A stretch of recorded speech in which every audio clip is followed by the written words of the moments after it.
So I heard her earlier, ask about the offensive line protecting Stroud. Poor thing is just running for his life. So I'm serious, I'm sorry. So, but your first picks wasn't an offensive lineman. Please explain.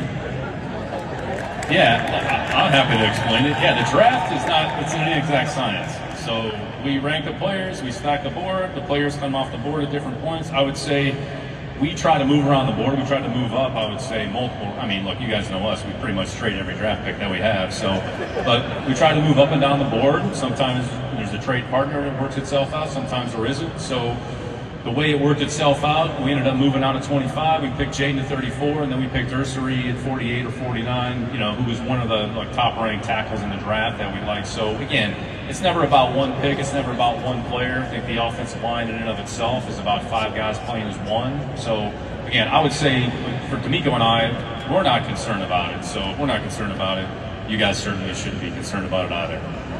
Okay, thank you. Think last year. Hi, this is Darren Wilson. You're just listening to a Texans fan, one of many that have questions about the offensive line and some of the decisions from this offseason. And Nick Caserio's answer, succinct and to the point, says that D'Amico himself are not concerned about it, so the fans should not be concerned about it either. But should the fans be concerned? Should the team have some concern? I want to get into all those issues. And yeah, Nick's explanation, yeah, it's very accurate. That's what happened. They attempted to trade up. They explored trade scenarios for Texas offensive lineman Kelvin Banks Jr., who the New Orleans Saints selected 9th overall. And they also were in on Booker from Alabama, and he went to the Dallas Cowboys 12th overall. So those are 2 coveted offensive linemen the Texans had contact with throughout the draft process, including a visit for Kelvin Banks. So what I outlined during the draft process was there were certain coveted linemen that they would move up for, and that's exactly what they did. They tried to move up. But to make any trade in the NFL, obviously there has to be a trade partner that's willing and able to deal their pick to you, and then you make the move, and then you have to hope that that player that you traded up for, that you're getting a Will Anderson Jr. type of situation where you're getting a player that not only did you want, but he's going to be as good as you'd hoped for. So we'll never know what would have happened because the past is in the past and the Texans have to move on. And so what they wound up doing, retreating out of the 25th pick, and you guys have probably seen the video of Joe Shane, the New York Giants general manager, having Nick Caserio on hold and working on the trade to move out of their spot in the 2nd round and to get back into the 1st round to select Mississippi quarterback Jackson Dart. So this is some of the wheeling and dealing that went on during the draft that the Texans were involved in. And they did trade out of the 1st round ultimately to 34th overall, and they picked the player they wanted. Jaden Higgins, Iowa State, imposing wide receiver. Certainly wide receiver, every time we talked about the draft process, that was an area of need, not just the offensive line. They needed the offensive line, but they also needed a wide receiver to go with Nico Collins, and they wound up picking 2 of them. Remember, they lost Tank Dell for the season.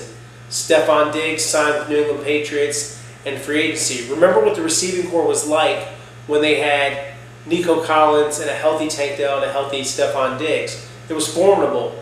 The offensive line in terms of pass protection, it wasn't as much of an issue because the receivers were open even faster.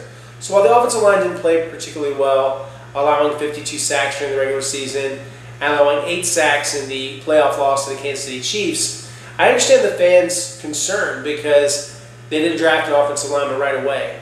If you're going to do that at 25th overall, I think Ursary was graded toward the end of the 1st round, and you saw when really the biggest threat for him being off the board was the Kansas City Chiefs. They liked him a lot.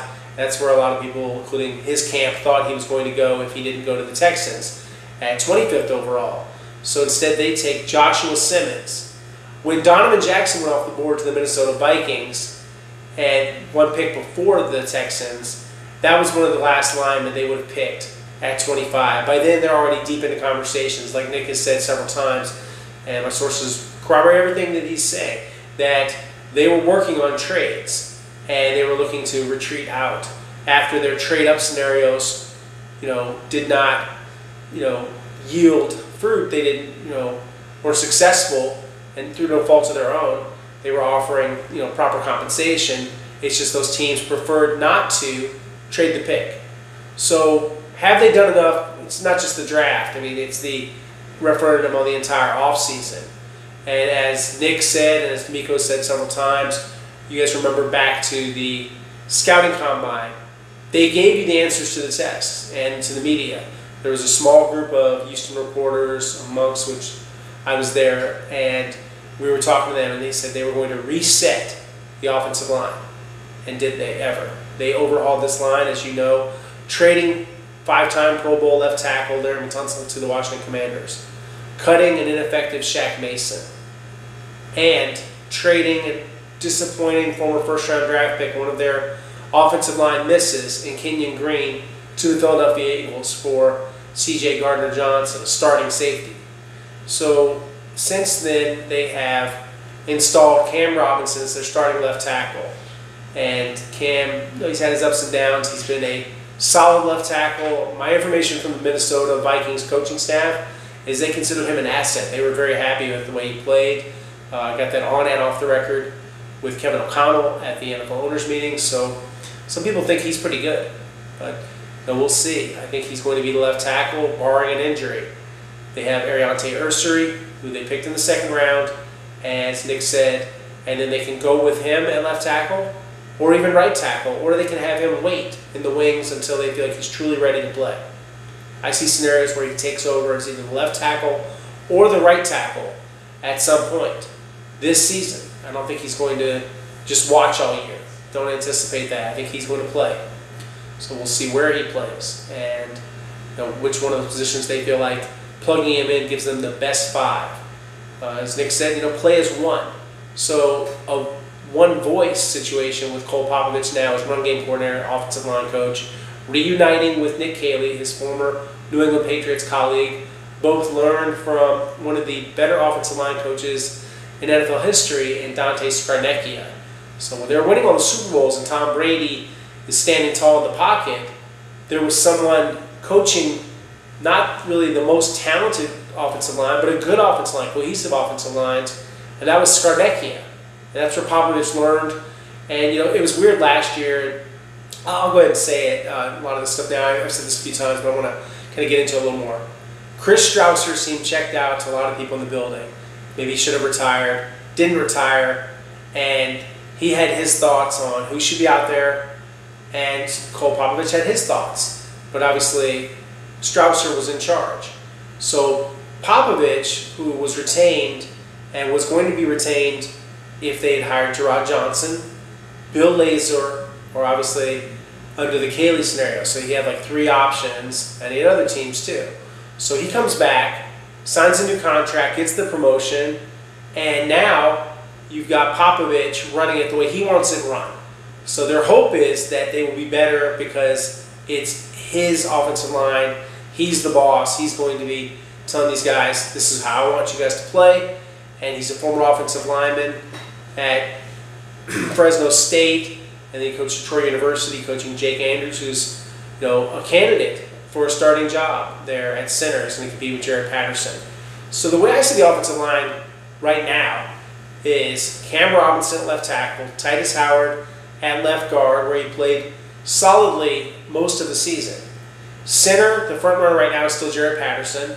Right guard is pretty wide open between Juice Scruggs, Ed Ingram, Lakin Tomlinson. And then right tackle, Blake Fisher, he's in a battle. He's going to have to do a lot to keep the job. He got exposed a bit, I thought, in the playoff game against Chris Jones as a rookie. Stone Cold Jones is one of the most difficult linemen to block in the NFL.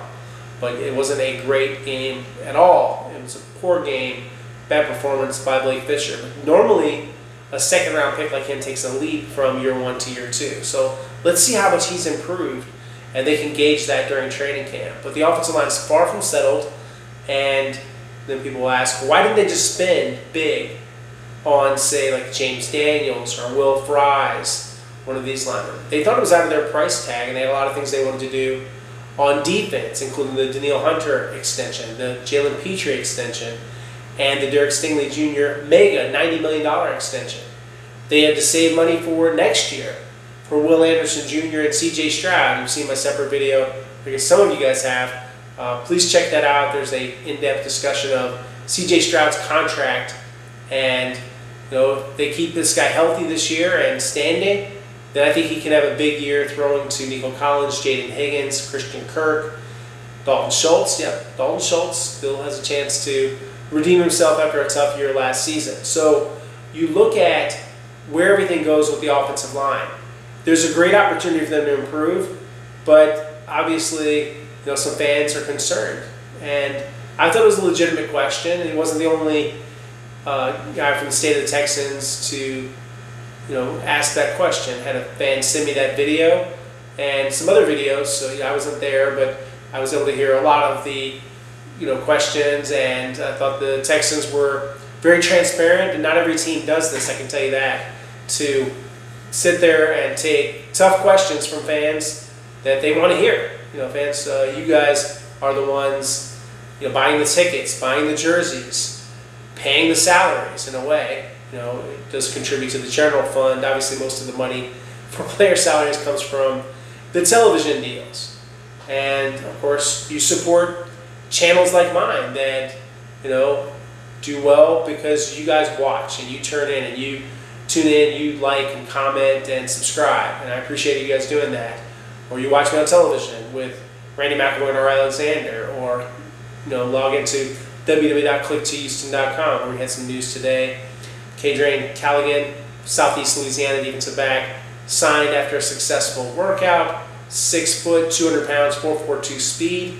Had an interception last season. Pretty good tackler, forced some fumbles. Jackson State transfer, so he makes the cut, and we'll see if he can stick. But interesting player they add here after the draft, and so the roster that goes on all the time. They had a pretty bunch of I would say mostly undrafted young guys working out, and so he got the job. So Darren Callaghan is the Texan. So I would say with the offensive line, just going back to it and looking at some of the battles. So you've got a lot of guys duking it out, as I talked about before, for the center job. Jared Patterson I thought was very solid technically and did a good job. Very smart player. Hopefully he's gotten stronger this offseason. I heard he has. Haven't seen him in person, but I know he's going to dedicate himself to even more weightlifting and trying to get a little bigger. Great communication, great relationship with C.J. Stroud. So Jake Andrews, former Patriot, former 4th-round pick, who played for Cole Popovich at Troy State, will be competing. Eli Cox will be competing to probably practice squad spot. $250,000 guaranteed for Eli, former All-SEC offensive lineman for the Kentucky Wildcats, where he played for their assistant line coach, Coach Yenzer. So we're looking at a lot of competition. We're looking at being a tough team to make the team, like Ladarius Henderson, who's improved a lot and gotten healthy. He's not guaranteed a spot. And same thing goes for Austin Deculus and Jalen Thomas, all those guys. Jerome Carvin. This isn't an easy team to make. We haven't even talked about Trent Brown, who's 6'8", 380, former Pro Bowl lineman coming off a bad injury. So he gets into the mix, and he's going to be in the mix at right tackle once he's back. But it's all about putting the best 5 out there. If I had to pick the best 5, regardless of position, I definitely would want Titus Howard out there in some spot, either left guard or right tackle. I don't want Cam Robinson out there.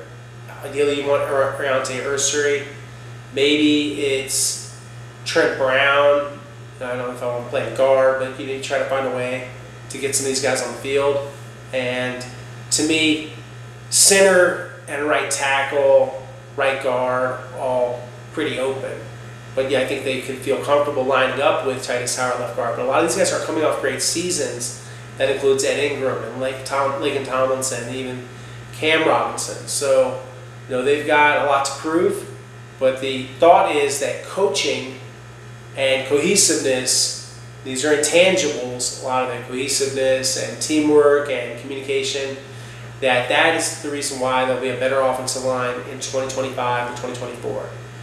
Remember, this is not Madden. This isn't an all-star team. They don't have to have a great offensive line. They need to have a solid offensive line that gives them a chance to win. And I think what you're seeing from the answers from Nick, and I'm not parroting what Nick says. I do think maybe there were some chances to spend a little more for some of these guys like Kevin Zeitler, but that's not the route they went. They felt like they had defensive needs to address, and they would address it in the draft. I thought maybe they'd get more than one lineman in the draft. That's not what they did. So I'm impressed with Ursery. I think Ursery, as Nick said, is one of the better offensive linemen, one of the highest grade offensive linemen that they had. And they got him at a good spot in the second round. And he, of course, is the last unsigned draft pick because of the Jaden Higgins deal. A lot of guys are jockeying for position, hoping to have a lot of guarantees in their contract in the second round. So until you get a little closer to picks near him, I think he'll remain unsigned. That doesn't stop him from attending anything and everything. They have insurance policies for that. So he's protected in his draft slot without having signed.